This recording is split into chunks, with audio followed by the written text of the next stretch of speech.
A outra eu gravei. Pronto. Alguma pergunta a mais, pessoal? Vamos para frente aqui. Então, uma vez visto, avaliado o paciente, chegado à conclusão que ele tem um quadro inflamatório, que esse quadro é articular e que ele é inflamatório, que ele tem uma artrite, aí a gente vai passar para tentar fazer o diagnóstico diferencial. Está projetando aí, tá, pessoal? O slide? Professor, tá, só não Tá. estamos vendo o senhor. Eu não sei botar eu e o slide ao mesmo tempo, tá bom? Tá bom. Num outro momento eu aprendo a fazer isso. Bom, então aqui, se o paciente tiver uma monoartrite, né, e essa monoartrite for aguda, ou seja, ela tiver menos de 6 semanas de duração, você vai ter aí dois diagnósticos diferenciais. A gota, né, que é uma artrite por cristal, que tem aqueles surtos de monoartrite aguda intermitente, e você vai lembrar de gota principalmente se tiver acometimento da primeira articulação metatarso-falangiana. O outro diagnóstico diferencial é a artrite infecciosa, a artrite séptica, em particular a artrite bacteriana, né? Tanto por Staphylococcus aureus, que é a causa mais comum em adulto, como por gonococo, se o indivíduo for sexualmente ativo, tá certo? Então, sempre que tiver uma monoartrite aguda, esses dois diagnósticos diferenciais se impõem, né? Como para fazer o diagnóstico dessas duas entidades é necessário puncionar a articulação, então, para fazer o diagnóstico definitivo de gota, eu tenho que tirar o líquido da articulação, fazer uma artrocentese e pesquisar os cristais, e para o diagnóstico de artrite infecciosa, eu tenho que cultivar o líquido sinovial. Então, tem uma regrinha que é a seguinte: toda monoartrite aguda demanda uma artrocentese, tá certo? Então, se tiver de plantão numa emergência, chega um paciente com uma monoartrite aguda, você tem que puncionar para avaliar principalmente essas duas hipóteses diagnósticas, em particular a artrite infecciosa, que se não for tratada de pronto, o paciente pode ter a sua articulação destruída. Se for um paciente idoso, ele pode até entrar em sepsis e eventualmente falecer, tá certo? Então, Professor, aguda, gota, artrite séptica. Pode ser uma artrite reumatoide que começou com uma monoartrite aguda? Pode. Pode ser um lúpus que começou com uma monoartrite aguda e ainda não apareceu outras manifestações ou outras articulações ainda não foram acometidas? Pode, também pode. Mas aqui, essas duas são as principais hipóteses diagnósticas. Pode falar, doutora. professor, quando é artrite bacteriana, aí você faz a artrocentese, né? Aí tem que vir necessariamente o pus ou você faz o estudo e vê presença de bactéria? Não, boa pergunta. Na maioria das vezes não vai sair pus não, tá certo? Vai sair um líquido sinovial turvo, né? Um líquido sinovial eventualmente turvo, com uma celularidade aumentada. Agora, para eu fazer o diagnóstico de artrite séptica, eu preciso da cultura, tá certo? Então, já que a gente está falando aqui de líquido sinovial, o que é que pede no líquido sinovial nessa situação? Você está lá na emergência, puncionou o joelho, que seria, vamos dizer assim, o mais fácil de puncionar. Outras articulações você pode tentar também, mas em geral para o generalista é um pouco mais complicado. Mas boa parte dessas artrites infecciosas ela é de joelho, né? Tanto a gota pode pegar o joelho, como a artrite séptica também. Então você vai puncionar e aí o que que você vai pedir? Muitas vezes o interno, né, tá lá na enfermaria com a gente e aí você pede para ele fazer os pedidos, aí ele raciocina como se fosse um líquido pleural ou um líquido acítico. Aí ele pede albumina, pede proteína, LDH, glicose, né? E aí quer pedir a proteína do sangue também? Não, aí no caso do líquido sinovial não funciona, isso aí não ajuda. Basta você pedir 3 coisas. A primeira delas é a citologia total e diferencial, em que você vai se preocupar principalmente com o número de leucócitos e com a proporção de neutrófilo e de linfócito, né? Mas principalmente com o número de leucócitos. Se esse líquido tiver mais de 2.000 células, ele é inflamatório. Se tiver menos de 2.000 células, ele é não inflamatório. Então, a gota vai dar um líquido inflamatório. A artrite séptica vai dar um líquido inflamatório. Então, a contagem de células não vai ajudar a diferenciar um da outra. A outra coisa que você vai pedir é a pesquisa de cristal, que você vai pesquisar se tem cristal de urato ou de pirofosfato de cálcio diidratado, que é de uma outra doença que chama condrocalcinose, que também é uma artrite por cristal, que a Cristiane deve falar para vocês. E a outra coisa que você vai pedir é o GRAM e a cultura. Então, só precisa pedir isso. Citologia, total e diferencial, pesquisa de cristais, cultura para bactérias comuns e a pesquisa do GRAM. É só isso que você vai pedir, tá bom? Ok, obrigado, professor. Nada. Bom, se o quadro for agudo, essas são as duas principais hipóteses diagnósticas. Se o paciente tem uma monoartrite crônica, ou seja, 6 semanas, 7 semanas, 8 semanas, 12 semanas, então esse paciente ele tem algumas outras possibilidades diagnósticas, mas aquilo que a gente não pode esquecer é a possibilidade de infecção ou por tuberculose ou por algum fungo. Se o paciente é diabético, é transplantado, é imunossuprimido por alguma razão, então ele pode ter tuberculose articular ou infecção fúngica articular. Aí tem vários fungos, cândida, esporotricose, histoplasmose, que eventualmente podem causar. Não é tão comum, mas pode acontecer. Então, você pegar um paciente com uma monoartrite crônica, no nosso meio, principalmente no Brasil, a gente vai lembrar principalmente de tuberculose, tá certo? Pode ser uma artrite reumatoide iniciando, pode. Pode ser uma artrite psoriática que ainda não tem manifestações óligo ou poliarticulares, pode também, tá certo? Mas a gente tem que lembrar de tuberculose. Então, todo paciente com uma monoartrite crônica, idealmente, você deve fazer uma biópsia do tecido sinovial. Porque se você fizer só a coleta do líquido sinovial, a chance desse líquido, se o paciente tiver tuberculose articular, desse líquido vir positivo para TB é muito baixa. Não vou lembrar o percentual agora, mas é algo menor do que 50%. É menor do que 50%. Então, o ideal é você biopsiar a sinóvia e cultivar o líquido sinovial. Ou então, pedir a PCR, que é a reação de polimerase de cadeia, para o Mycobacterium tuberculose naquele tecido sinovial, tá certo? Senão você não faz o diagnóstico. Então, monoartrite aguda igual a artrocentese. Monoartrite crônica igual, na maioria dos pacientes, se você não conseguir identificar outra causa, pode ser que seja uma artrite reumatoide que está começando, ou o paciente tem uma lesão de menisco após um trauma. Se você não identificou a causa de uma monoartrite crônica, ele teria que fazer uma biópsia de sinóvia, tá bom? Então, monoartrite é isso. Se o quadro tiver acometimento de mais de uma articulação, se ele for uma oligoartrite ou uma poliartrite, mais uma vez você vai separar em agudo e crônico.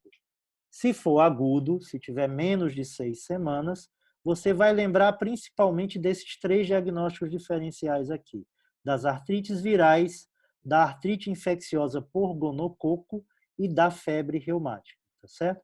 Então, o quadro das artrites virais, ele pode lembrar até o quadro de uma artrite reumatoide. Ele pode ser uma poliartrite aguda, muitas vezes com febre, mas em alguns pacientes sem febre. Pode pegar pequenas articulações, inclusive pequenas articulações das mãos. Então, uma das formas de artrite viral que classicamente dá isso, um quadro poliarticular agudo, é a artrite viral por parvovírus B19. Nesse texto, tem um dos textos que eu mandei para vocês aí, em que o autor faz um estudo, vamos dizer assim, baseado em caso clínico, e vai fazer o diagnóstico diferencial de poliartrite, ele cita muito essa história da artrite por parvovírus B19. Eu confesso que eu vi muito pouco isso. Na verdade, eu devo ter visto um caso só que a gente confirmou isso, né? Uma outra artrite viral que pode dar esses quadros articulares, que a gente teve aqui em 2017, 2016, 2017, 2018, um número muito grande de casos, foi a artrite por chikungunya. Então, dá um quadro agudo, súbito, de febre, muita dor no corpo, muita inflamação articular, que em alguns pacientes se resolve e em alguns pacientes fica até crônico. Mas naquela fase aguda, você vai ter que lembrar da possibilidade, então, de artrite viral, né? Aí 2 exemplos aqui, o parvovírus e o chikungunya. Se o quadro for agudo e for migratório, principalmente em criança, você vai lembrar claramente da febre reumática, principalmente se o paciente tiver aqueles outros critérios de Jones. Se tiver um sopro novo, principalmente sopro mitral, se tiver coreia de Sydenham, se tiver no eletro um alargamento do intervalo PR, se ele tiver aquele eritema marginado. Se eritema marginado eu também nunca vi, tá certo? Então, sopro, as outras coisas a gente costuma ver, mas o eritema marginado e esses nódulos subcutâneos dos critérios de Jones é muito difícil a gente ver. Coreia é relativamente comum.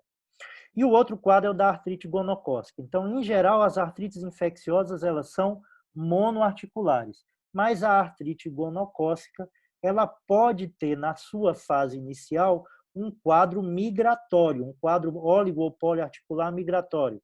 Então, por vezes começa, muitas vezes é só uma artralgia, mas algumas vezes é artrite também. Na maioria das vezes é uma artralgia, o paciente começa com uma dor no punho, às vezes você examina, aí vem uma exceção daquilo que uma das colegas de vocês perguntou, você examina e ele tem uma tendinite com inflamação sobre o tendão. Você vê lá, ele tem uma tendocinovite, o tendão vermelho, aumentado de volume. Então, se você tiver um tendão vermelho aumentado de volume, aquilo não é aquela tendinite habitual do esforço repetido. Aquilo deve ter uma outra causa. Então, a artrite gonocócica às vezes dá isso. Uma tendocinovite ou uma tendinite na mão, aí passa ali 1 dia, 2 dias, desaparece, vai para o cotovelo, o paciente tem dor no cotovelo, muitas vezes não incha, às vezes incha muito pouco o cotovelo, vai para outra articulação até que fica numa articulação só e aquela articulação começa a inchar, começa a inchar, começa a inchar e na maioria das vezes é o joelho. Então, na maioria das vezes você tem esse quadro, vai pulando de uma junta para outra até que se instala no joelho e ali ele fica como uma monoartrite que persiste, tá bom? Então, monoartrite entra como diagnóstico diferencial também a artrite gonocócica. Agora, esse quadro migratório, óligo ou poliarticular com febre agudo, a artrite gonocócica também entra como um diagnóstico diferencial, tá? Mesma coisa, é claro que uma artrite aguda pode ser um lúpus começando, pode ser uma artrite psoriática começando, pode ser uma artrite reumatoide começando, mas você tem que considerar essas hipóteses aqui. Bom, se o quadro é crônico, então eu tenho uma poliartrite crônica ou uma oligoartrite crônica, tá certo? Mais de 6 semanas de duração. Se o quadro é assimétrico, então vamos dizer, pega um joelho esquerdo e o tornozelo direito, ou o joelho esquerdo, o tornozelo direito e o cotovelo direito. Então, esses quadros assimétricos, você vai lembrar, principalmente se for oligoarticular, das chamadas espondiloartrites. O maior representante desse grupo é a espondilite anquilosante, né, que pega o esqueleto axial, pega a coluna vertebral, mas também a artrite psoriática e a artrite reativa, tá certo? Se o quadro for simétrico e o padrão for aditivo, né, as articulações vão se somando. Se pegar a interfalangiana distal, o quadro é inflamatório, é simétrico e aditivo e pega a interfalangiana distal, é artrite psoriática, tá certo? Dificilmente você vai ter outro diagnóstico. E, por vezes, tem pacientes em que o quadro articular aparece antes do quadro de pele. Então, às vezes, está pegando ali a distal, você procura lesão de pele, não tem naquele momento, mas aí você acompanha o paciente por um tempo e depois a lesão de pele aparece, ou você conversa com o paciente e ele lhe diz que tem uma forte história familiar de psoríase. E aí você consegue, com isso, fazer o diagnóstico de artrite psoriática. Se não pega distal, mas pega articulações das mãos e pega interfalangiana proximal, metacarpofalangiana e punho, as principais hipóteses diagnósticas seriam lúpus e artrite reumatoide, tá certo?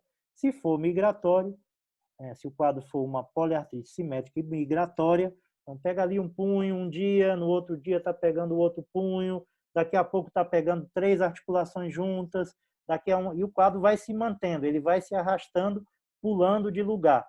Então, ele é um quadro crônico. Aquela artrite migratória persiste por meses, por semanas a meses. Diferente da febre reumática.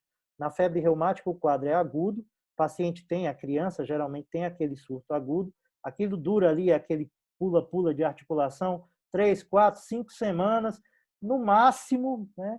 E depois desaparece. O surto desaparece e ele passa, a criança passa um tempão sem ter outro surto articular, até que ela tem uma nova infecção de garganta pelo estreptococo beta-hemolítico do grupo A. Então, a febre reumática tem esse comportamento. O lúpus, essa mudança de articulações, ela persiste por meses se você não tratar, tá bom? Então, nesse algoritmo, esse algoritmo está bem parecido com o do Harrison. Tem várias outras doenças que podem causar esses quadros também, que não estão colocadas aqui. Se for pegar um algoritmo mais completo, você vai ficar com uma lista de patologias que dão poliartrite muito extensa. Mas essas aqui são as mais comuns. É aquilo que, em geral, mesmo o especialista mais pensa no dia a dia, tá certo? E é aquilo que eu acho que para o estudante de graduação tem que ficar. Esses padrões do lúpus, da artrite reumatoide, da artrite psoriática, da espondilite anquilosante, da gota, da febre reumática, da artrite gonocócica, né? Então, que são as doenças que vão ser avaliadas no módulo, tá bom? Tudo bem até aqui, pessoal? Tudo sim, professor. Tudo jóia, professor. Tá jóia. Então, aqui seria, vamos dizer assim, o finalzinho da explanação. Eu trouxe uns casinhos, que seria, então, para a gente discutir esses casinhos e encerrar, tá bom? Eu vou passar para vocês. Eu confesso que eu estou tendo uma dificuldade grande aqui, porque eu não estou vendo vocês. Não sei se vocês estão ouvindo, se estão achando interessante, se estão prestando atenção. Eu vou colocar os casinhos, né? Eu vou deixar vocês falarem, vamos ver se a gente consegue discutir por essa forma de dar aula, por esse aplicativo, tá certo? E aí depois eu dou a resposta do que é, tá? Então, o primeiro casinho seria esse, uma criança de 8 anos. Essa criança, há cerca de 7 dias, apresenta um quadro, vamos botar 7 não, vamos botar aqui 17, 7 dias ficou muito curto aqui. Há 17 dias vem um quadro de dor, calor e edema nas articulações. No primeiro dia, ela teve uma dor no joelho direito, não conseguia andar. Depois, ao longo dos dias, o quadro foi mudando de lugar. Um dia pegou o cotovelo esquerdo, no outro pegou o ombro direito, no outro apareceu no punho esquerdo, depois pegou, num outro dia, pegou os 2 tornozelos de uma vez só, depois passou dos 2 tornozelos para o joelho. Quando uma articulação era acometida, a outra ia melhorando até ficar boa. E nesse período ela tem tido febre, tá bom? O exame físico, além do quadro articular, a paciente, né, a criança, apresenta um sopro sistólico 3 cruzes em 6 no foco mitral, com irradiação para a axila, e naquele momento ela tem uma artrite com sinal da tecla positivo, então tem um volume articular considerável no joelho direito, sem outras alterações, tá bom? Vendo esse quadro aqui, o que vocês diriam que essa criança tem? Vamos pegar aquelas perguntinhas, né, que a gente seguiu aquela sequenciazinha. Vocês acham que o quadro de dor músculo-esquelético dessa criança tem origem articular ou periarticular?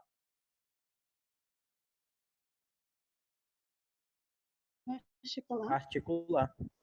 Articular? Por quê? Alguém pode explicar por que articular e não periarticular? O que tem nesse quadro aí dessa criança que fala a favor de o quadro ser articular? Calor e edema. Pronto, tem calor e edema. Aqui a forma que eu escrevi também não ajudou muito para eu fazer essa pergunta, que eu já coloquei que ela tem artrite, né? Se ela tem calor, edema, sinal da tecla na articulação, o quadro dela é articular, ele não é periarticular. Eu nem coloquei aqui a mobilidade e outras coisas, mas por ter já uma artrite, claramente esse quadro é articular. Esse quadro é inflamatório ou não inflamatório? Inflamatório. Inflamatório, tem uma artrite, também está meio óbvio, né? E a duração, 17 dias, é aguda ou crônica? Aguda. Aguda. Então, até aqui não tem dificuldade. Agora, qual é o padrão de acometimento articular? Migratório. Vamos lá começar do começo. O número de articulações é uma oligoartrite, é uma poliartrite ou é uma monoartrite? Poliartrite. Poliartrite, certo. Mas nesse momento ela não tem, não é uma monoartrite? No momento que você está examinando, ela não está com artrite só no joelho? O que é que vocês acham? Mas Várias. Mas não tem que avaliar o quadro como um todo? Pronto, exatamente. Então, às vezes, a pessoa pode ter a dúvida, né? Mas aqui ele tem uma monoartrite. Naquele momento que você examinou, sim. Mas nos últimos poucos dias, claramente, ela descreveu uma poliartrite. Então, o quadro é de uma poliartrite. Pega aí bem mais de que 4 articulações. O quadro é aditivo, é migratório ou é intermitente? Migratório. Migratório. Então, é uma poliartrite migratória aguda. Se a gente quiser acrescentar alguma coisa, é um quadro de uma poliartrite migratória aguda febril, né? O paciente tem uma doença localizada ou sistêmica? Ele tem manifestações extraarticulares da doença? Sim. O quê? Febre. Febre. O que mais? Problemas cardíacos. E tem um sopro cardíaco. Ele tem uma endocardite, né? Não sei se é uma endocardite infecciosa, mas o endocárdio foi afetado e ele tem uma alteração valvar. Ele tem um sopro sistólico no foco mitral, com irradiação para a axila, que sugere o quê na válvula mitral? Uma estenose ou uma insuficiência mitral? Estenose. Estenose, certeza? Insuficiência mitral. Insuficiência, né? Uma insuficiência mitral. O sopro da estenose mitral é um sopro diastólico, não é isso? Então, esse sopro no foco mitral irradiando para a axila e sistólico sugere uma insuficiência mitral, que é uma das lesões valvares mais frequentes da doença, do principal hipótese diagnóstica dessa criança. Qual o diagnóstico ou o diagnóstico diferencial para essa garota ou garoto? Principal diagnóstico. Febre reumática. Febre reumática. Febre reumática. Então, uma poliartrite migratória aguda febril associado a um sopro sistólico no foco mitral, praticamente o diagnóstico pula na sua frente. Tem algum diagnóstico diferencial para essa criança? Vocês consigam pensar?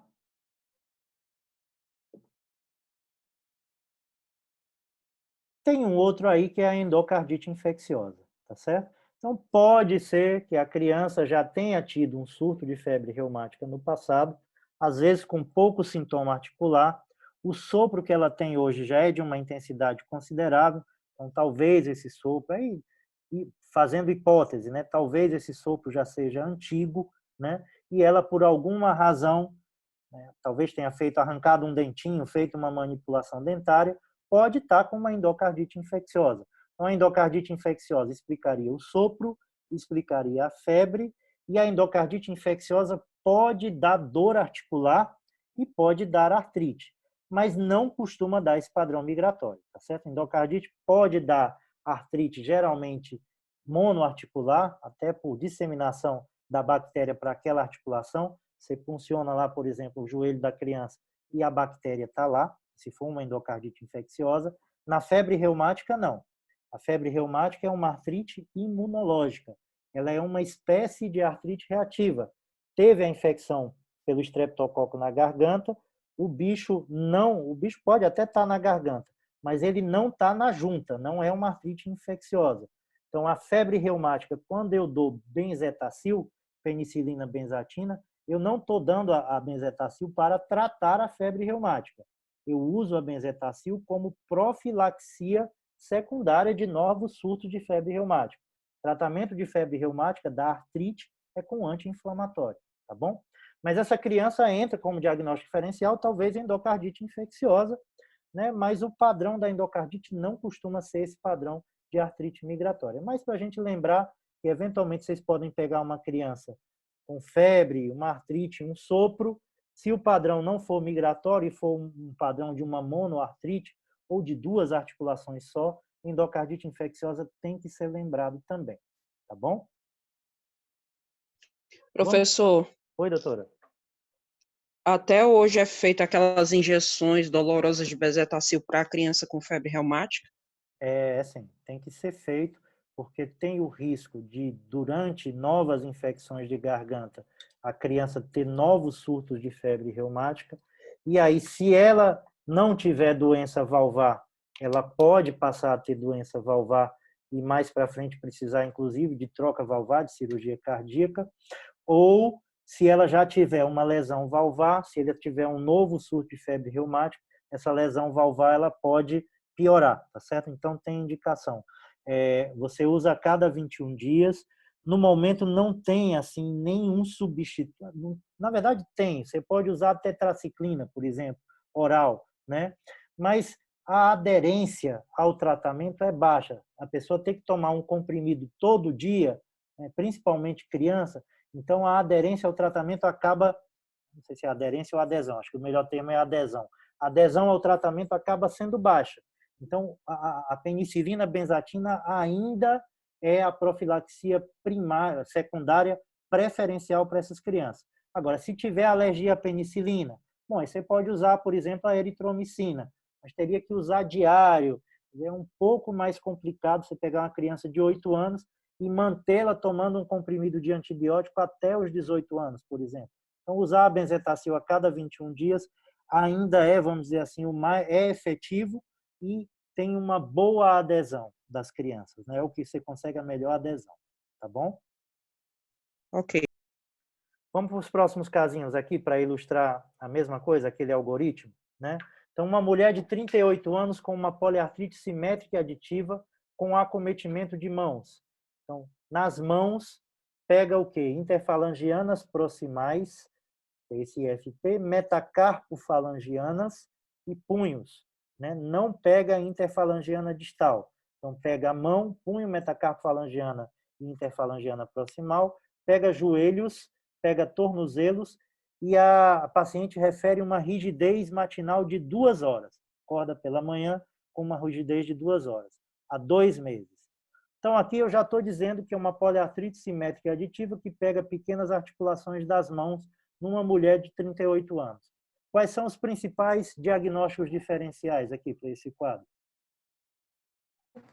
Lúpus, Artrite reumatoide. lúpus, artrite Artrite reumatoide, reativa.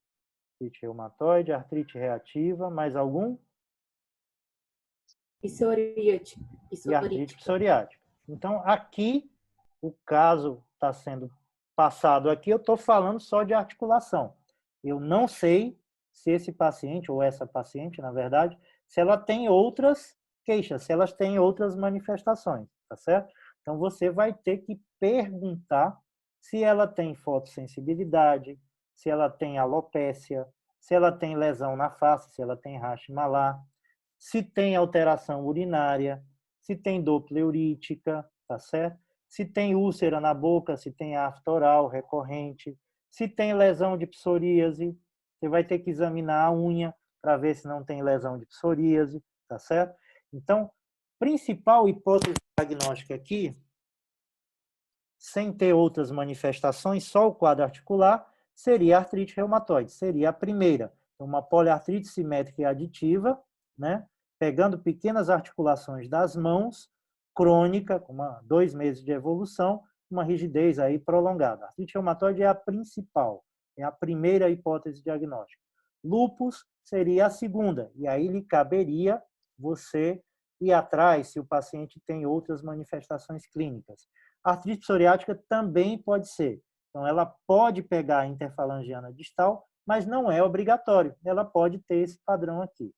A artrite reativa, que aí foi citado, poderia ser também, mas não é a manifestação característica. Em geral, a artrite reativa ela tem um padrão de oligoartrite, geralmente uma oligoartrite com predomínio de acometimento de membros inferiores. Então, ela gosta mais de pegar joelhos, tornozelos, eventualmente quadril. Então, pode pegar a mão? Pode, mas não é habitual. Pode pegar pequenas articulações do pé? Pode, não é habitual, tá tá certo? Então, pode ser artrite reativa? Pode, mas não é a principal hipótese diagnóstica, né? Se você pensou, eu vou dar uma puxada aqui para exame complementar, que não vai dar tempo eu falar.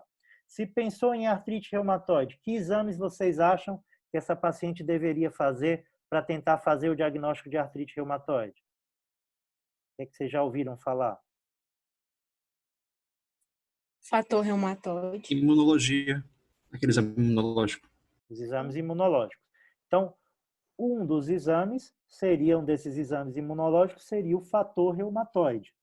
O fator reumatoide é um anticorpo anti-anticorpo, tá? Então, o fator reumatoide ele está presente em 80 a 90% dos pacientes com artrite reumatoide. Mas tem paciente com lúpus que tem fator reumatoide positivo também.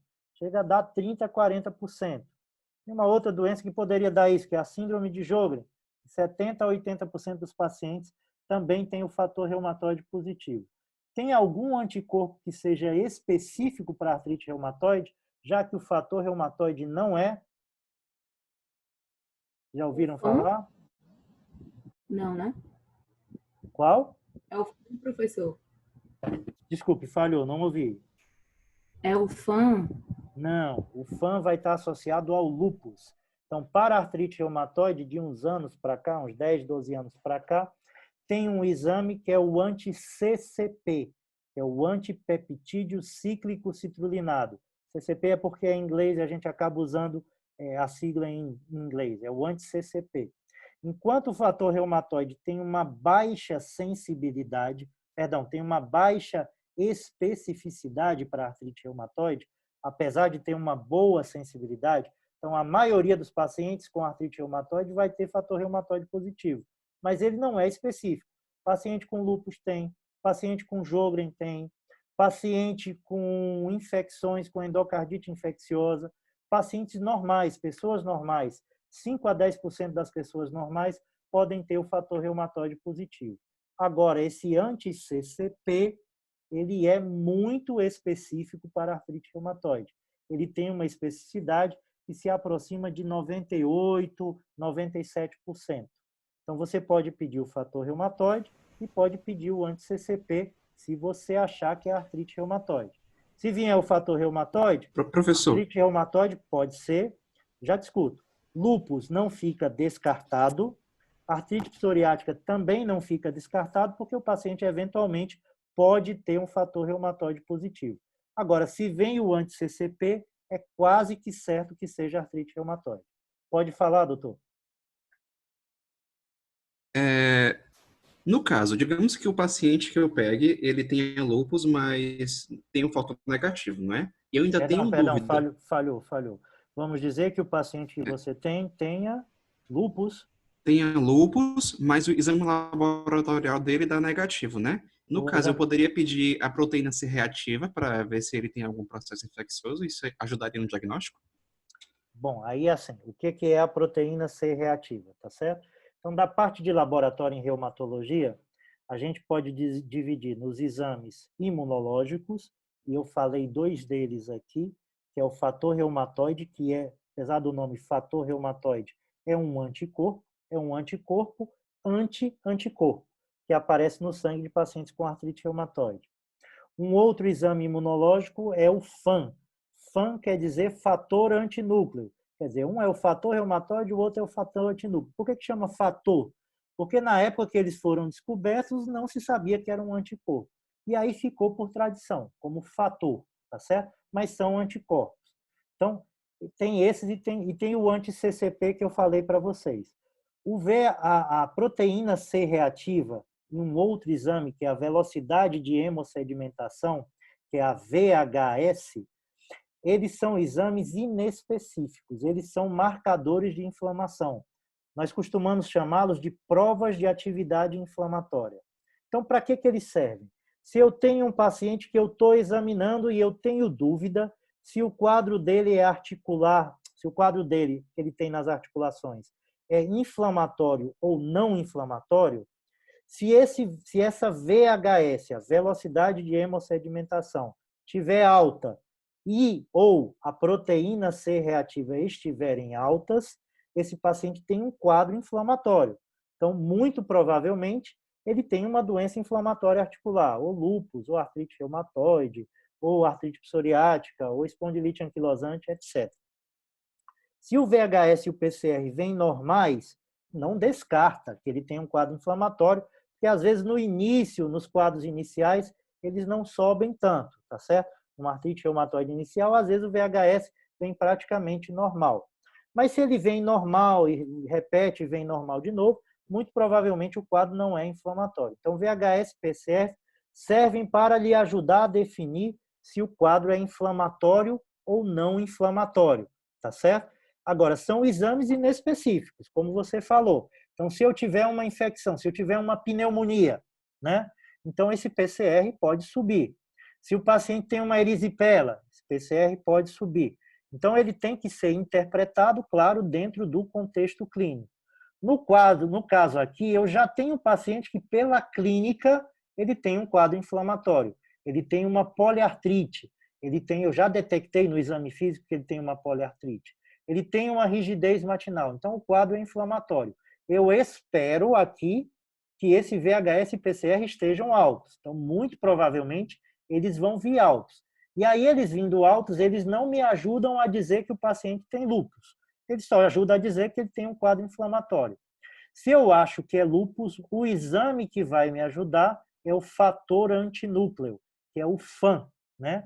E o FAN, ele é parecido com o fator reumatoide, ele não é específico para lúpus. Então, em pacientes com lúpus, 100% deles têm FAN positivo. Se o FAN vier negativo, você descarta lúpus, tá certo? Então, veio negativo, descarta lúpus. Eu sei que não é lúpus. Se ele vier positivo, aí vem o problema, ele não é específico. Então, um paciente com artrite reumatoide, em torno de 30% deles pode... Oi, tá ouvindo? Pode falar. Então, deixa eu ver se entendi. Lúpus, se ele realmente tiver, o exame laboratorial sempre vai acusar. Agora, o exame laboratorial é o FAN. O FAN sempre vai estar positivo. Agora, se for artrite reumatoide, se for artrite pode reumatoide, estar positivo ou não, né? Na artrite reumatoide, eu não vou me preocupar com o FAN. Eu vou me preocupar com o fator reumatoide e o anti-CCP. Então, na artrite reumatoide, 80% dos pacientes têm fator reumatoide positivo e ou anti-CCP positivo. Se eles vierem negativos, não for outra doença, né? Não é lúpus, não é outra coisa, e o quadro é compatível com a artrite reumatoide, mesmo o fator reumatoide sendo negativo ou o anti-CCP sendo negativo, o diagnóstico é artrite reumatoide, porque 20% dos pacientes com artrite reumatoide são soronegativos, ou seja, eles têm fator reumatoide negativo e anti-CCP negativo. Já no lúpus, aí eu não me preocupo com o fator reumatoide, eu me preocupo com o FAN. Vamos dizer que essa paciente tem um Hashimoto, tem uma fotossensibilidade, tem uma plaquetopenia, tem um sumário de urina alterado. Caramba, isso aqui deve ser lúpus. Se o fator reumatoide vier positivo para essa paciente com todas essas manifestações, eu não ligo para esse fator reumatoide. Essa doente não tem artrite reumatoide, porque o fator reumatoide dela provavelmente é um falso positivo. Eu vou pensar fortemente em lúpus. Aí eu vou pedir o FAN. Se esse FAN vier positivo com um quadro clínico compatível, bom, muito provavelmente essa paciente tem lúpus. Se eu acho que é lúpus e o FAN vem negativo, esqueça lúpus, ele não é lúpus. Deu para entender? Deu sim. Então, no caso, aí, se der negativo na artrite reumatoide, eu teria que fazer o diagnóstico por exclusão, né? Se ele der negativo e os outros diagnósticos não se encaixarem, é artrite reumatoide. Tá certo? Deu para entender, pessoal, aí? Deu sim, professor. Obrigado. Acho que teria sido mais útil se desde o começo eu tivesse trazido essa discussão aqui, mas agora já foi, né? Vamos lá. Esse homem de 42 anos com uma oligoartrite no joelho direito e no tornozelo esquerdo, associada a uma conjuntivite e um corrimento uretral há 10 dias, certo? 15 dias antes do quadro se instalar, ele teve uma diarreia infecciosa que durou 3 dias e ele não fez uso de antibióticos. Né? Que hipótese diagnóstica vocês teriam aqui? Então, uma oligoartrite, conjuntivite e uma uretrite. em um quadro de diarreia prévio? Qual a principal hipótese Artrite diagnóstica? reativa. Aqui é artrite reativa. Dificilmente você pensaria em outra coisa aqui, né? Então, você poderia dizer, será que não é uma artrite gonocócica? Com esse quadro aqui fica muito improvável, tá certo? Fica muito improvável, porque geralmente a artrite gonocócica ela tem um outro padrão, que é aquele padrão de dor migratória, né? Que se acaba se instalando como uma monoartrite. Aqui eu tenho uma oligoartrite, eu tenho a conjuntivite, eu tenho a história da diarreia. Então, o principal diagnóstico diferencial aqui seria de artrite reativa. Eu poderia pensar aqui em uma artrite associada à doença inflamatória intestinal, né? Só que o quadro de diarreia do paciente é muito frustro, muito curto. Se ele tivesse uma diarreia mais prolongada, tivesse outros surtos de diarreia, esse diagnóstico de artrite associada à doença inflamatória intestinal ou uma enteroartrite, que faz parte do grupo das espondiloartrites, junto com a espondilite anquilosante, a artrite reativa, a artrite psoriática, ele se encaixaria aqui, porque o padrão também seria esse aqui, de uma oligoartrite assimétrica de membros inferiores. Então, uma oligoartrite assimétrica de membros inferiores, a gente tem que lembrar das espondiloartrites. Espondilite anquilosante, artrite psoriática, artrite reativa, que aqui lembra muito uma artrite reativa. Se eu quisesse fazer o diagnóstico aqui de artrite reativa, se eu quisesse pedir algum exame complementar, tem algum que possa me ajudar? O que é que vocês acham?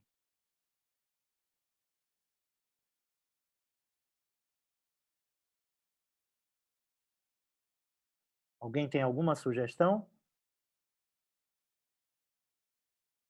Ok, então o silêncio respondeu certo, tá certo? Porque a maioria não falou nada, é porque realmente o diagnóstico aqui é clínico, tá certo? Não tem um exame aqui que ajude nesse diagnóstico.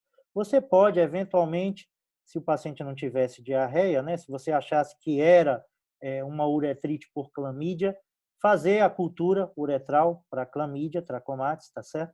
Ou então pedir uma sorologia para clamídia para que você fique, vamos dizer assim, um pouco mais seguro, né? Mas o diagnóstico é essencialmente clínico mesmo, não tem nenhum exame imunológico que vai ajudar. Nesse caso aqui, aquelas provas de atividade inflamatória, VHS e PCR, eu espero que elas estejam elevadas. Mas aqui no caso elas ajudam um pouco, porque eu já estou vendo que o paciente tem um quadro inflamatório. Eu vou pedir VHS e PCR, porque quando eu tratar esse paciente, ele for melhorando, eu vou ver essa VHS e PCR caindo, isso vai me ajudar na monitorização desse paciente, na modificação de tratamento, na avaliação de queixas desse paciente. Mas para o diagnóstico, essas provas de atividade inflamatória, proteína C reativa e o VHS, nesse caso aqui, não ajudam muito. Eles vão estar aumentados, mas é o que é esperado mesmo, eles não vão direcionar o diagnóstico para uma causa específica, tá certo? Para um diagnóstico específico. Um pouquinho mais rápido. Um homem de... Professor, Oi, pode falar, doutora. deixa eu tirar uma dúvida rapidinho. O senhor pode voltar aí rapidinho? Posso. Só para... Posso. É porque eu fico na dúvida, porque assim, crônica, eu classifico crônica quando ela é mais de 6 semanas, né? Uhum. Aqui, Aí no caso a aqui você tem razão. realmente ela é crônica, né? É crônica, mas aqui, vamos dizer assim, tudo que é crônico um dia começa, né? Então você pegou aqui na Entendi. fase inicial. Uhum. Então aqui pegou na fase inicial, pegou na fase aguda da doença, né? Aqui, assim, tem Entendi. paciente que às vezes não tem essa conjuntivite ou não tem esse corrimento uretral. Então são esses pacientes que muitas vezes demoram muito tempo para vir.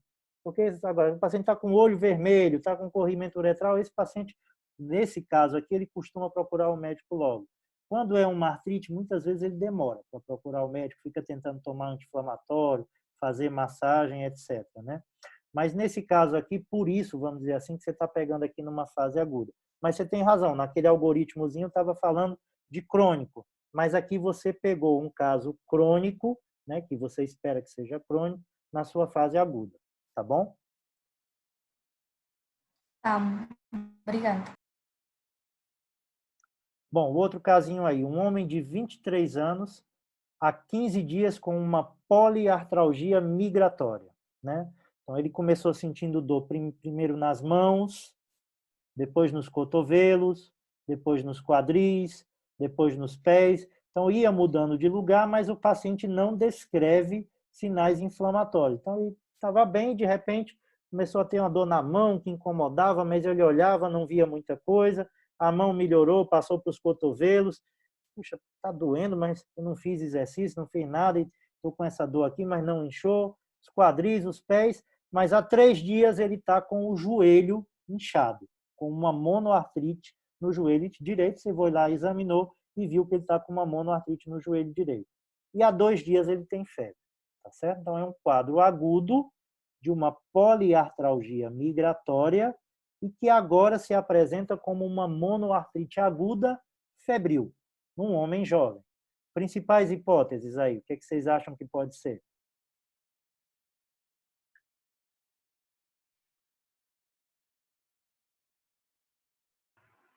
Febre, não sei. A poliartrite aguda viral. Uma poliartrite viral é uma boa hipótese, uma artrite viral é uma hipótese, né? Apesar de, assim, as artrites virais não costumam ter esse quadro migratório, ele é mais aditivo, mas um quadro agudo como A esse... gonocócica, né, professor? Isso. Então, artrite viral é uma hipótese, mas vamos colocar como uma hipótese mais embaixo. A primeira hipótese aí seria a artrite gonocócica, tá certo? Então, a artrite gonocócica num homem jovem, possivelmente sexualmente ativo, tá certo? Aí você teria que investigar a história sexual e tudo para reforçar o seu diagnóstico, a sua hipótese diagnóstica, mas é aquela coisa, se o paciente negar, ainda assim, você vai ter que pensar em artrite gonocócica, tá certo? Então, pensar nessa hipótese, num quadro como esse, ele independe da história de atividade sexual de risco ou não, tá? Independe disso.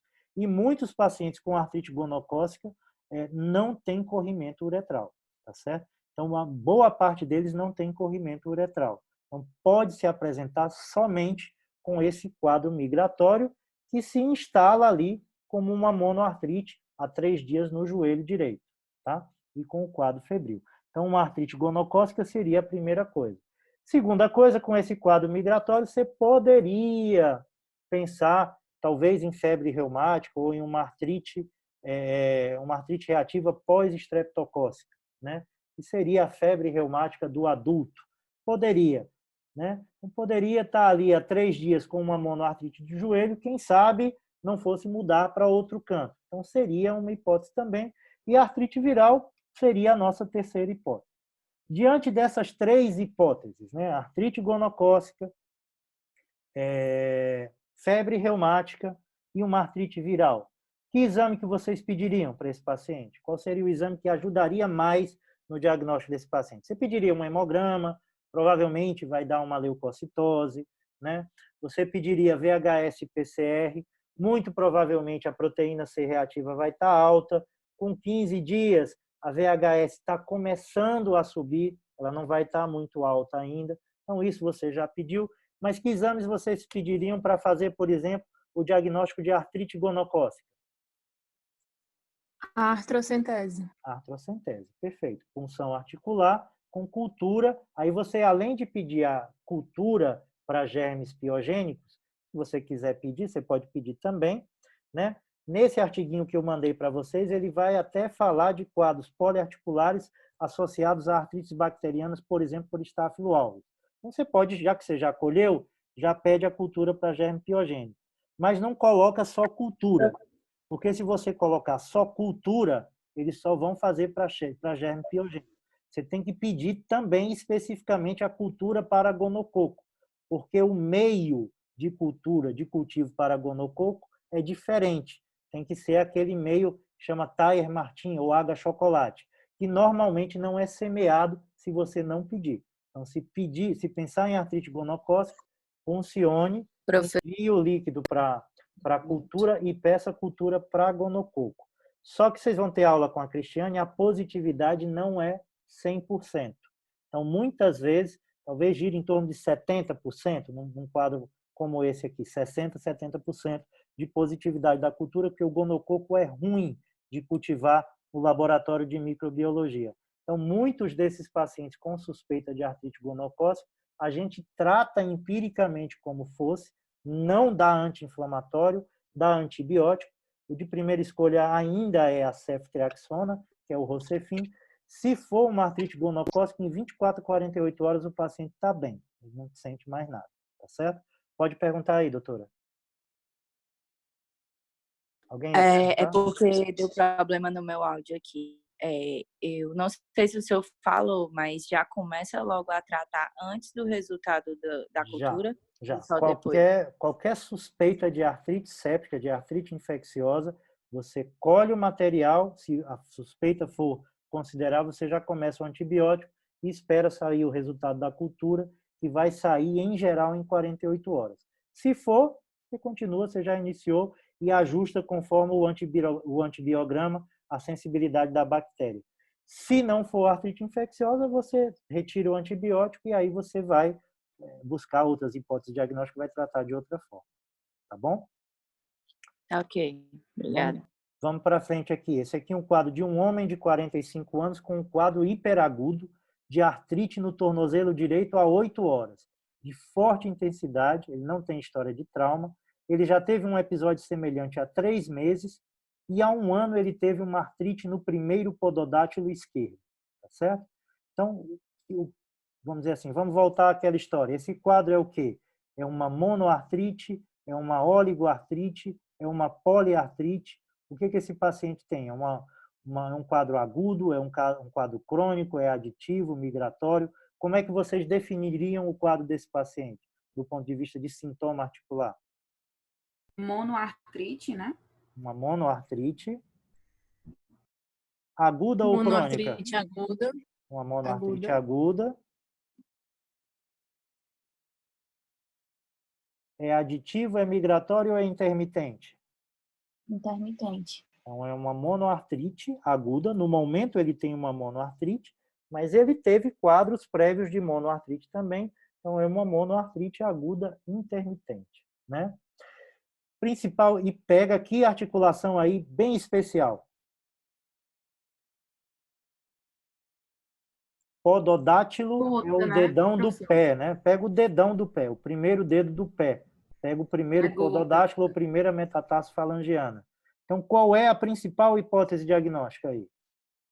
Gota.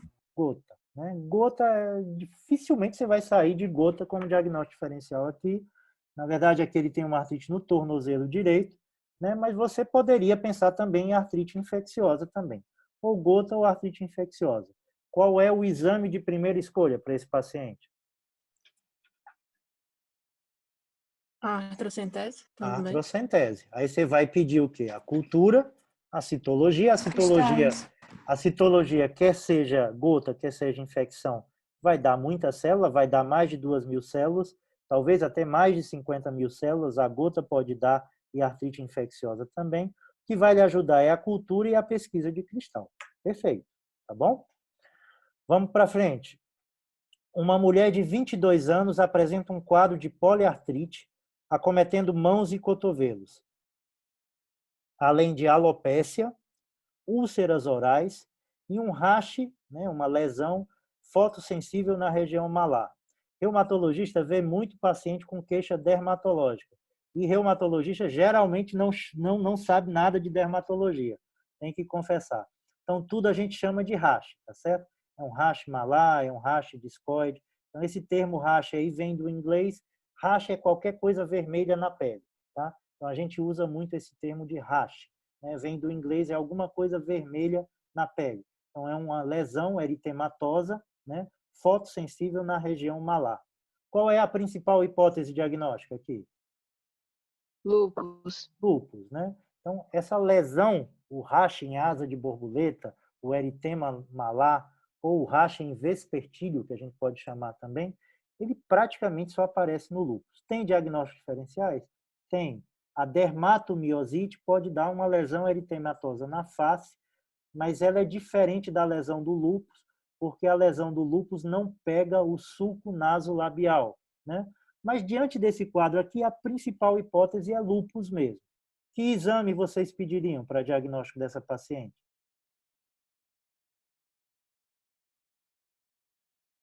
Pensando em lúpus, o FAM, o fator antinúcleo. Se ele for positivo, praticamente o diagnóstico já está fechado, né? Se ele vier negativo, não é lúpus, né? Ou então é um falso negativo, o exame veio errado, é mal feito. Então, aqui, como parece muito com lúpus, se ele vier negativo a primeira vez, você vai fazer de novo, tá certo? Você vai repetir para ter certeza que ele é negativo. Se ele vier negativo 2 vezes, realmente não é lúpus. Se ele vier positivo, com esse quadro aqui muito sugestivo, muito provavelmente é lúpus. O FAM, ele não é específico para lúpus. Se essa paciente tivesse só uma poliartrite, certo? Não tivesse Hashimoto, não tivesse fotossensibilidade, não tivesse esses outros achados, tivesse só a poliartrite e uma alopécia leve. Bom, pode ser lúpus, pode ser artrite reumatoide. Aí eu pedi o fator reumatoide, veio positivo. Aí você vai dizer, bom, pode ser artrite reumatoide, mas pacientes com lúpus também podem ter fator reumatoide positivo.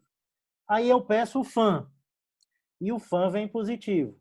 Aí você vai ter que pensar, bem, mas pacientes com artrite reumatoide também podem ter FAM positivo. Então, nessa situação, eu precisaria ir além, certo? Então, se eu achar que é uma artrite reumatoide, eu vou pedir um anti-CCP. Se ele vier positivo, bom, é artrite reumatoide, né? Então, se o paciente tiver esse quadro de poliartrite, tiver FAM positivo, fator reumatoide positivo e anti-CCP positivo, é uma artrite reumatoide. Se eu tenho esse paciente, porque geralmente a gente pede, porque é barato, o FAM e o fator reumatoide como teste de triagem. Custa, sei lá, R$10, R$15 você fazer um exame desse. Um anti-CCP, se você for pagar, ele custa de R$250 a R$300 num laboratório privado aqui em Fortaleza. Então, você deixa para pedir o anti-CCP se você tiver dúvida no diagnóstico. Vamos dizer que nessa paciente com uma poliartrite e uma alopécia, veio um FAM positivo, um fator reumatoide positivo. Você, puxa, será que é lúpus? Será que é artrite reumatoide? O anti-CCP veio negativo. Não descarta artrite reumatoide. Mas pode ser que seja artrite reumatoide, mas eu ainda preciso esclarecer melhor se é lúpus. Aí eu tenho alguns autoanticorpos que estão presentes no lúpus e que são específicos para lúpus, como o anti-DNA, né, que é o DNA mesmo, tá certo? Então, são anticorpos que reconhecem o DNA no núcleo da célula, e tem o anti-S de sapo, M de Maria, anti-SM. Esse SM, ele vem do nome da primeira pessoa em que esse anticorpo foi descoberto, que era a senhora Smith, né? Então, em inglês, Smith, SM, ficou anti-SM. Então, esses 2 anticorpos, eles são específicos para lúpus. Se vem positivo, é lúpus sem dúvida. Se vem negativo, agora eles não estão presentes em 100% dos pacientes com lúpus. Se vier negativo, ainda assim pode ser lúpus. Deu para entender mais ou menos o uso desses anticorpos?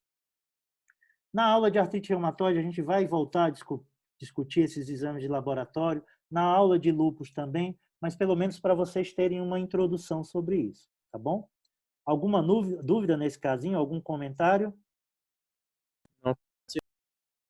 Ok, vamos para frente então para o último.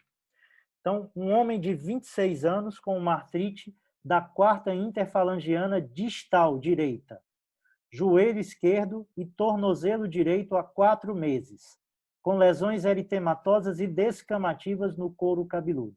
Um homem jovem com uma oligoartrite crônica, que pega 2 articulações dos membros inferiores e uma articulação da mão, a interfalangiana distal direita. Então, é uma oligoartrite assimétrica crônica.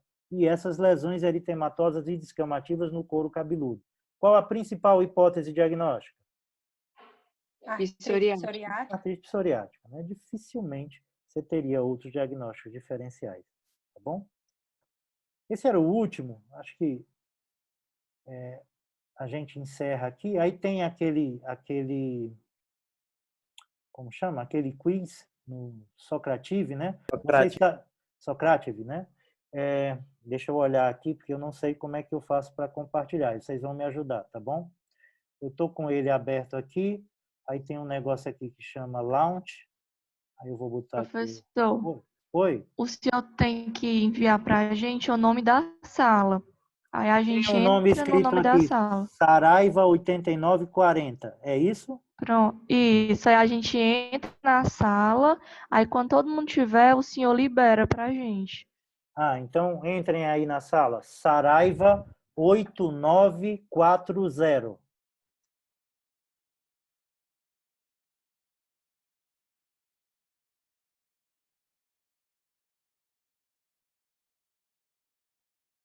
Como é que eu sei se vocês entraram?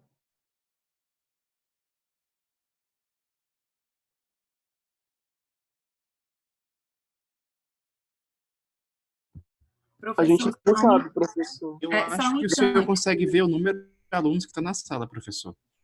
Tem aqui, Pelo seu 12. Eu aplicativo, tô a gente vendo não aqui, eu tô consegue. vendo. Eu tô vendo aqui, tem 12. Professor, repete o nome da sala, por favor. É Saraiva 8940. Aí quando o senhor liberar, libera para a gente, aí aparece uma opção de cada um colocar o nome.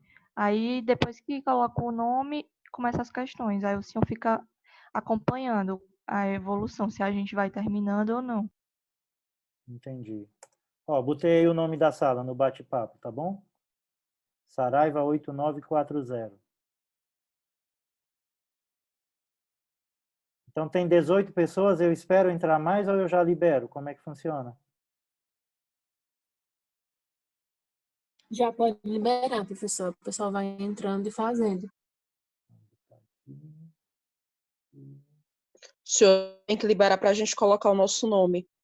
Tá. Ainda não está aparecendo, né? Peraí.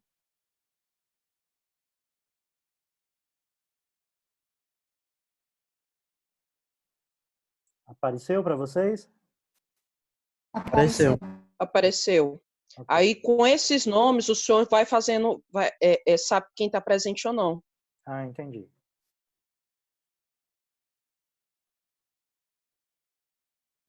Aí também o senhor tem o controle para saber quando a gente acabou. Certo.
Professor,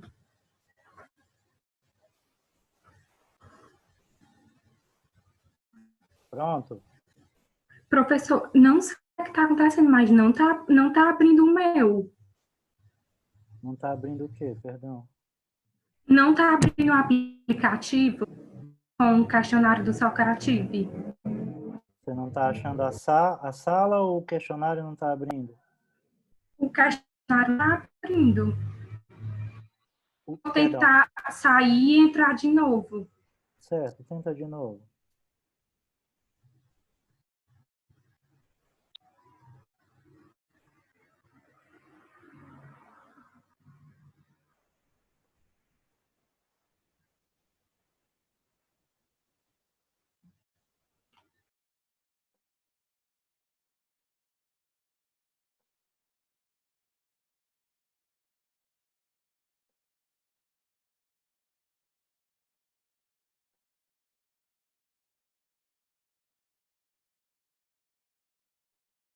Deu certo, doutora? Deu, abriu agora, professor.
Todo mundo terminou, pessoal? Não, ainda tem. Vamos dar uma acelerada, pessoal? Perdão, é por causa Tô terminando, tô terminando. por causa do horário também. Terminei.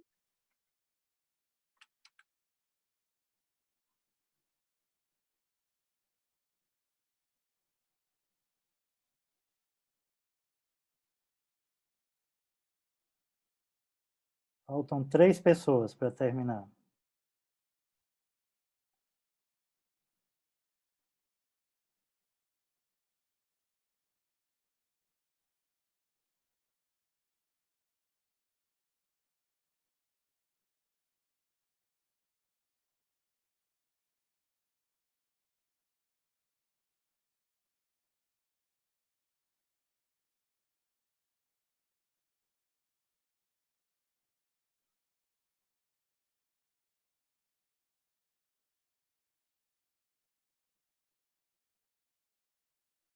Faltam 2, vamos lá, os 2 que estão faltando.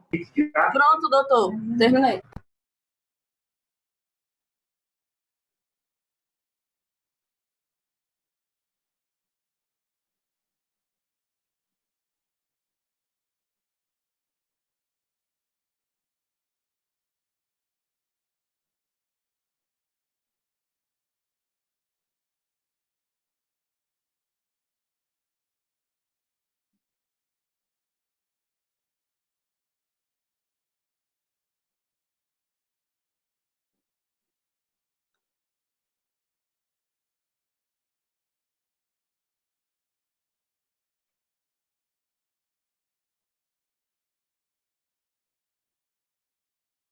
Pronto, fechou. Eu tenho que botar finish. Ok.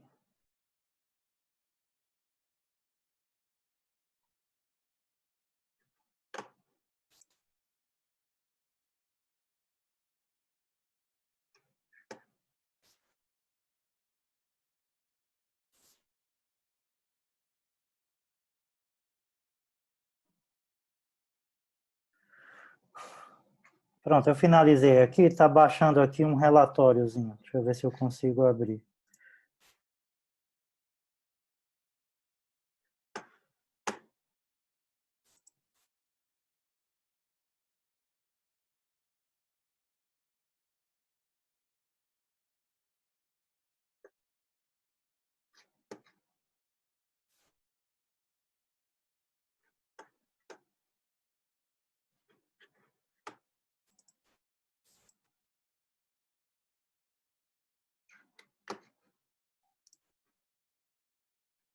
Pronto, agora a gente vai comentar aqui essas questões. Deixa eu ver só se eu consigo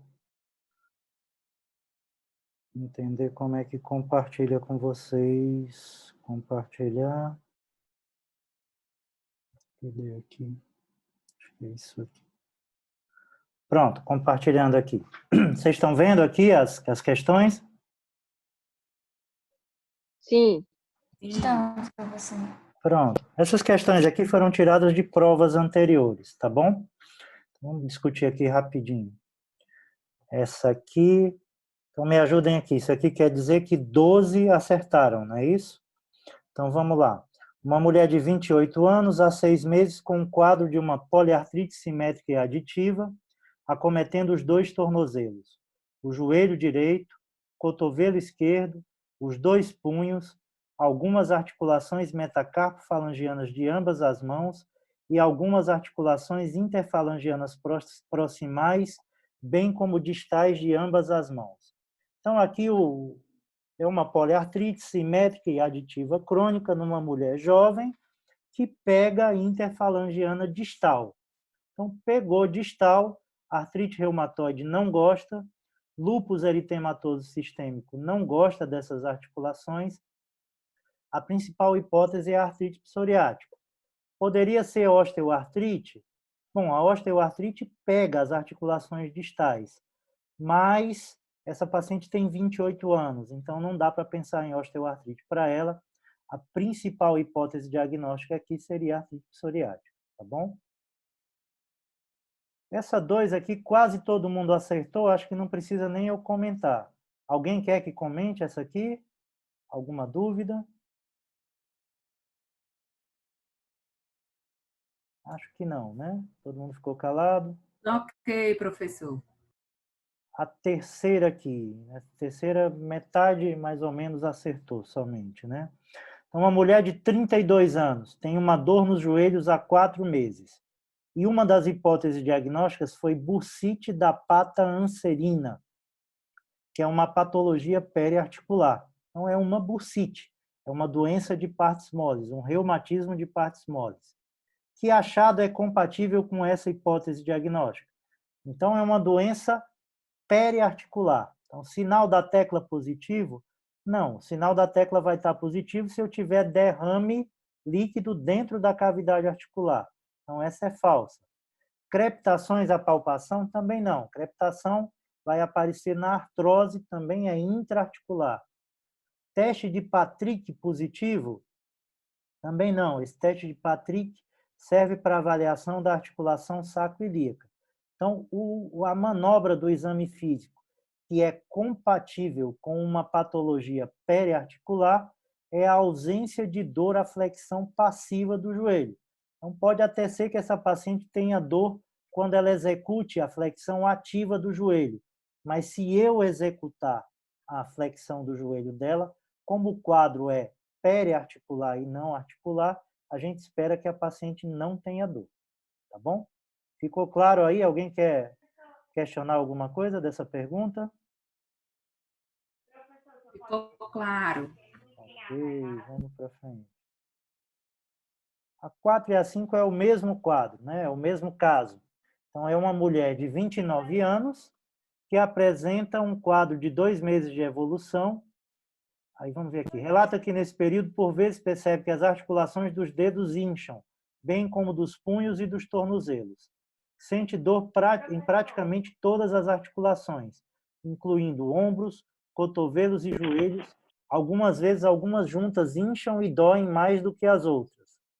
Relata que pela manhã tem dificuldade para preparar o café da manhã do marido, que é pedreiro, e sai de casa por volta de 6 horas da manhã, com rigidez e dificuldade para fechar as mãos e pegar objetos como talheres e copos, enfim. Ele está descrevendo uma rigidez matinal que dura lá, de 6 às 10 da manhã, dura 4 horas. Não tem febre, não tem patologias prévias, não tem história de reumatismo, o exame é geral, o exame de reumatismo na família, o exame físico geral é normal, então ela não tem alteração de pele, não tem alteração de mucosa, coração, pulmão, abdômen, nada, tudo normal. Tem um aumento de volume em 2 articulações interfalangianas proximais da mão direita, uma articulação interfalangiana proximal da mão esquerda, uma metacarpofalangiana da mão esquerda, o punho direito, calor no tornozelo direito. Então, são 6 juntas. Ela tem uma poliartrite. Opa, perdi aqui. Cadê a pergunta? Tem uma poliartrite. Mouse aqui. Sobre o quadro descrito acima, melhor descreve. É uma poliartrite, ela é simétrica? Então, tem articulações, tem pelo menos um grupo de articulações presentes de um lado e do outro? Tem. Ela tem 2 interfalangianas proximais numa mão e uma interfalangiana proximal na outra. Então, a artrite é simétrica, né? Ela é aditiva? Né? Você está vendo ali ao mesmo tempo várias articulações acometidas e é crônica. Então, a resposta é a letra C.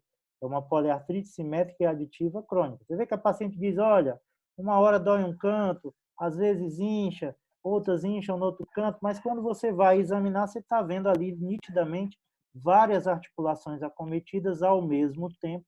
Então, é uma artrite aditiva e crônica, tá bom? A maioria, na verdade, tinha acertado. Professor. Oi. Pode falar, O senhor poderia voltar na questão 3 e explicar por que o item A está errado? O item A, deixa eu chegar lá. O item A. Porque esse sinal da tecla ele vai aparecer quando você tem uma artrite, um derrame na articulação, líquido livre dentro da articulação. Então, nessa bursite da pata de ganso, que é uma coisinha que aparece aqui, uma dor que o paciente tem, na verdade, é abaixo até da linha do joelho, na região medial abaixo da linha do joelho. Você vem, pega aqui a tuberosidade da tíbia, vem uns 2, 3 centímetros para a região medial do joelho, é num ponto ali que a paciente vai ter dor. Então, nessa situação de uma doença periarticular, de uma bursite, você não espera que a articulação tenha líquido livre, né? Então, esse sinal da tecla não estaria positivo. Tá bom? Deu para entender? Tá bom, então. Ok. Deu sim, obrigada. Então, vamos lá para a última, que é essa questão 5. Então, nesse caso aqui, uma poliartrite simétrica aditiva numa mulher jovem, com uma rigidez matinal de 4 horas, não tem nenhum outro sinal ou sintoma clínico, nenhum achado de exame físico. A principal hipótese aqui é a artrite reumatoide. Se tivesse lúpus aqui, talvez pudesse marcar também, mas eu não coloquei, né, de propósito. Fibromialgia não é, porque tem artrite. Osteoartrite não é, porque é uma moça jovem de 29 anos. Gota também não é, uma mulher jovem com um padrão aditivo e não com um padrão intermitente. Tá bom? Pessoal, é isso. Algum comentário, alguma dúvida? Eu confesso que eu não fiquei muito à vontade no começo, não, nessa história dessa aula, mas, enfim, eu espero que tenha funcionado para vocês. O que eu percebi é que talvez nessa história seja melhor trazer mais discussão e casinho clínico para a gente discutir do que realmente dar uma aula, né? Mas aí eu espero os comentários de vocês, se tiverem dúvidas, algum comentário, tá bom? Tá joia, professor. Obrigada. Foi a ótima aula, professor. Obrigada, professor. Foi ótimo. Tá joia. Foi muito bom, professor. Parabéns. Tá bom. Professor, e essa última parte que o senhor falou dos casos clínicos, assim, na minha opinião, é muito bom porque a gente revisa a aula e dá para tirar também mais dúvidas.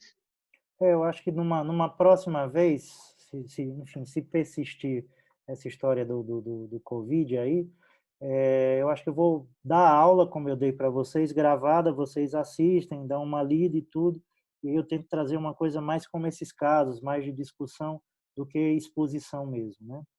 Eu percebi também que eu acho que rendeu Professor, mais. Com a reunião de ontem, o senhor tem alguma data de previsão da nossa prova e como ela vai ser feita? Não tenho não, doutora. Quem sabe isso é a Cristiane, tá certo? Pelo que ela me falou, a prova vai ser virtual também por algum esquema desse de educação à distância. Mas eu não sei a data e não sei ainda como é que vai ser feito, não. Tá, joia. Obrigada. Nada. Professor, tem gente que não está com áudio